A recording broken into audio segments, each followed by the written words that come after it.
Today, it seems like learning Jiu-Jitsu is getting more and more complicated every day. There are more people than ever doing the sport, which means there are more people teaching the sport, and there are thousands of videos coming across your screens every day while you're doom scrolling in bed with the missus before you go to sleep. Cutting through this noise is harder than it should be. So in this video, I'm going to show you a step-by-step process to do so that I've used to coach hundreds of students to make sure that they can hit the podium over 91% of the time and focus in the key areas that they need to get much better, much faster. And no, it's not studying for 2 to 5 hours per day like they would have you believe, or quitting your job. Although quitting your job does help, especially in my case. So before I get into the steps, why is what I'm about to teach you so powerful at reducing confusion? Have you ever lied to yourself and said that you're multitasking? Like right now, while you're watching this video, trying to learn from me whilst most likely consuming some sort of meal, whether it be breakfast, lunch, or dinner, therefore not really learning from me and not really enjoying the food that's in front of you. You can't do two things at once, so stop eating and pay attention.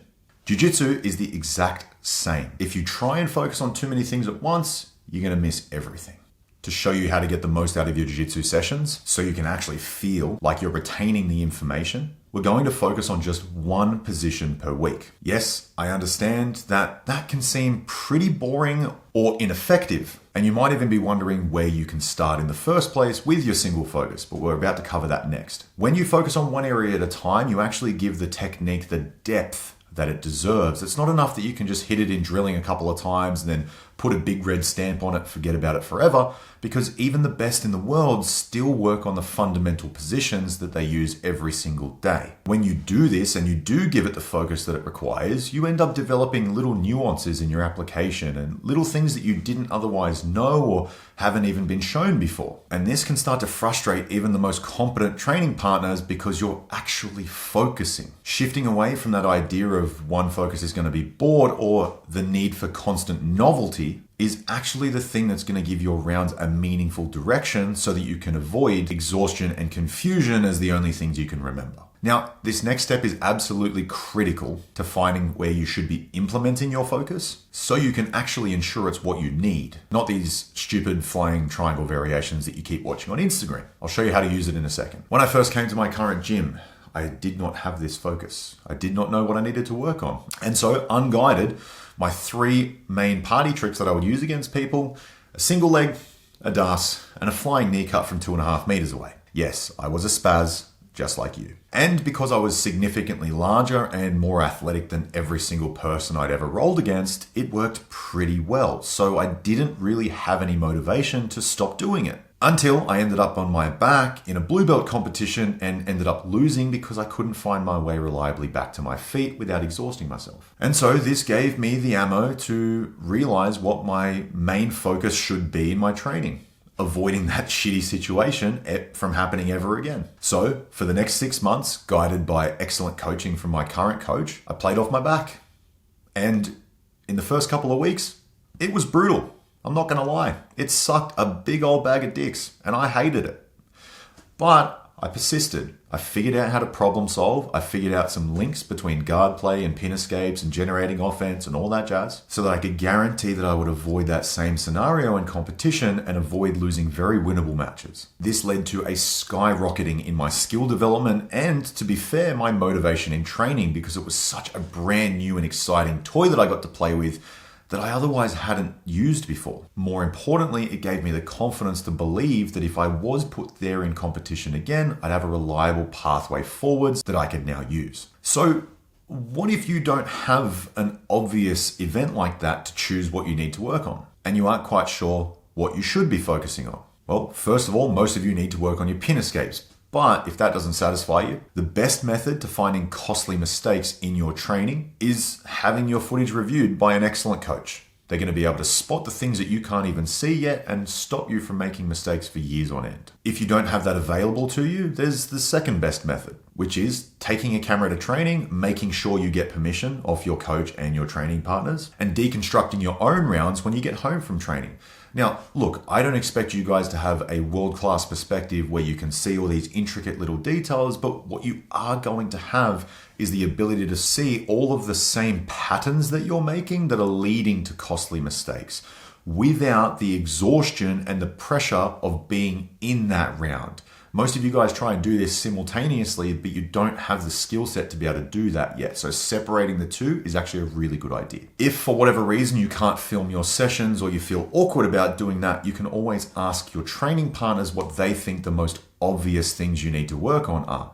Now, obviously, if it's a 48-year-old IT worker that just does jiu-jitsu for fun or maybe masochistically just wants to come and wrist lock the trial class kids, it may not be the best perspective to base your training off of, but it's probably going to be better than nothing. If you do want me to review your footage personally so I can critique your training and your matches so you can avoid making crucial errors and losing very winnable matches, there's going to be a link down below. Okay, so this next part of the process is going to save you from one of the biggest progress killers in all of jiu-jitsu that leaves you confused and wondering why you keep showing up. But we've all been in a situation where we wanted to ask a question, but the thing that holds us back from getting the results that we're after is the fear of embarrassment or it being a stupid question. Now, don't get me wrong, you're probably right in assuming that most of your questions are pretty stupid, but as coaches, we understand that you guys are beginners, and that really doesn't bother us all that much, unless it's how do I stop getting humiliated out there. By avoiding this process altogether, you certify one thing, that you get absolutely no feedback on your rolling, and no feedback means that you're just going to be lost in a sea of confusion, more notably Instagram Reels and YouTube Shorts of trying to find submissions to throw at your training partner, ending exhausted and confused. So how do we set ourselves up to actually analyze our training and get feedback that will propel our results forwards faster than before? This is the framework that I've built to ensure that I'm focusing on the right areas after a session to make sure I actually get the results I'm after and avoid making costly mistakes for weeks at a time. First question you want to ask, did I achieve the goal of my session? Why or why not? This is very important. You're going to have to try and use your best deductive skills as to why you were successful and why you were unsuccessful. For example, did I achieve my goal of escaping side control? Yes or no? If yes, go straight to step 2. If no, you're going to want to listen pretty heavily to step 3. So if you did achieve your goal for the session, what your next task is not to just pat yourself on the back and say, I can escape everybody's side control. It's to think about the logical next step you're going to need to develop in your game to ensure that you're not just going in cycles of escaping. What does that look like?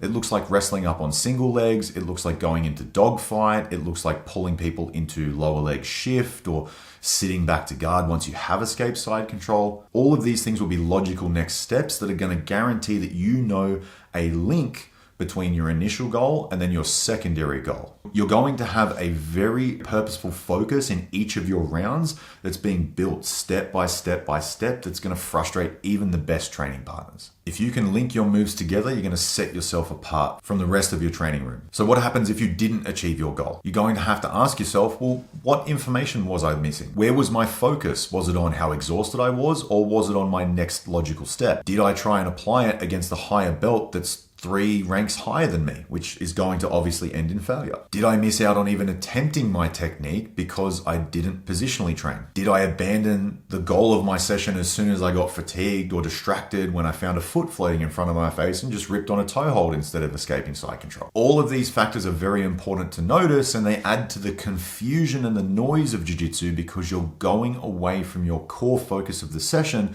leading you to just become distracted with very poor results because you're trying to aim at too many things at once. In my experience, the reason why most people aren't successful in their application of the goal that they set before the session largely comes down to they applied it on a training partner that was significantly better than them and gave themselves very little chance for success. The second reason is they didn't positionally train, hoping to end up in bottom side control instead of starting there. Or lastly, it was not reviewing the information they were taking to training close enough to the session. If you're watching a YouTube video at 8 in the morning and you've got your whole work day and feeding the kids and all that stuff between 5 p.m. when class starts, you're not going to remember a single detail from that morning study session.